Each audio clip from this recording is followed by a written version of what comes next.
The Canon 60 Mark I was Canon's first mid-range full-frame DSLR. It fills the gap between the Canon 7D Mark II and the 5D Mark III.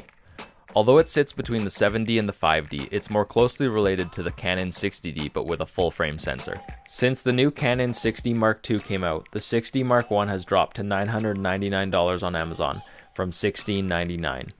For a full-frame sensor camera, that is an amazing price point. The 60 has a 20.2 megapixel full-frame CMOS sensor, giving it that beautiful full-frame depth of field and a Digic 5 Plus image processor. It has an ISO range of 100 to 25,600, 4.5 frames per second continuous shooting, and a silent shutter mode that is remarkably quiet. While the 60 sits just below the Canon 5D in the Canon lineup, it features an 11-point autofocus system with center point cross type sensitive to -3 EV, which is down from the 5D Mark III's 61-point autofocus system and the 7D's 65 all cross type autofocus sensor. That being said, the autofocus system is quick to lock focus and does so to a high degree of accuracy, and one of the huge benefits of this camera is its ability to autofocus very well in low light scenarios. One of the big pluses of the 60 is its weight. It weighs less than both the 7D Mark II and the 5D Mark III at 770 grams or 1.7 pounds. The 60 body uses a magnesium alloy shell and is weather sealed. Canon describes it as dust and drip proof. Its ergonomics are fantastic and it feels great in the hand and has a very sturdy feel. The 60 features a fixed 3-inch Clearview LCD as well as a single SD card slot. One of my favorite features of this camera is the built-in Wi-Fi and GPS. They are used to connect the camera to wireless printers as well as Canon's Camera Connect app, which allows you to access the photos from your 60 on your phone. The Wi-Fi and GPS modules are located on top of the camera under the hot shoe mount and covered in a polycarbonate material that allows the signal to bypass the camera covering. The placement of these modules is the reason why there is no pop-up flash on the 60. The 60 uses the Canon LPE6 battery with a capacity of 1800 mAh, which according to Canon will get you approximately 1090 shots on a single charge. You could easily get through a full day of shooting on a single charge with the 60. The only time battery drain will be increased is when the Wi-Fi and GPS is enabled alongside having live view turned on. If you tend to shoot with both of these settings on, then I would recommend purchasing a second battery or using the optional dual battery grip, the BG-E13, which will effectively double your battery capacity.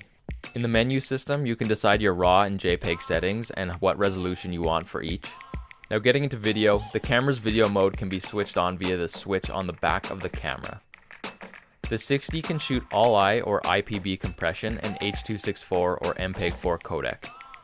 IBP compression compresses multiple frames at a time, which results in smaller file sizes, while all-I compresses only one frame at a time. If you want higher resolution video from the Canon 60, I recommend shooting in all-I compression. The Canon 60 Mark I can shoot 1920 by 1080 up to 30 frames a second and 1280 by 720 up to 60 frames per second.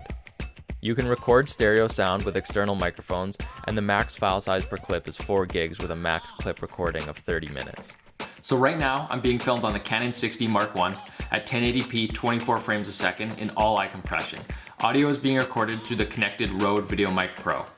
The Canon 60 does not have a headphone jack, which in my opinion is a huge miss for this camera, but it's not a deal breaker at this price point. So to recap, the Canon 60 has amazing detail and raw output across all ISO ranges, class-leading low-light focus sensitivity, added value of Wi-Fi and GPS functions, choice of IPB and all-I video compression, great battery life, and last but not least, the price. You can currently get the Canon 60 Mark I for only $999 on Amazon, down from its original price of $1699.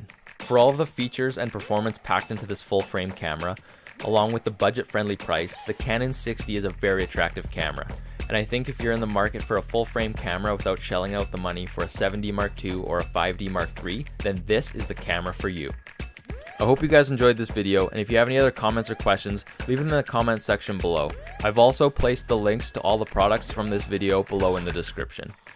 I hope you guys enjoyed this, and I'll see you in the next one.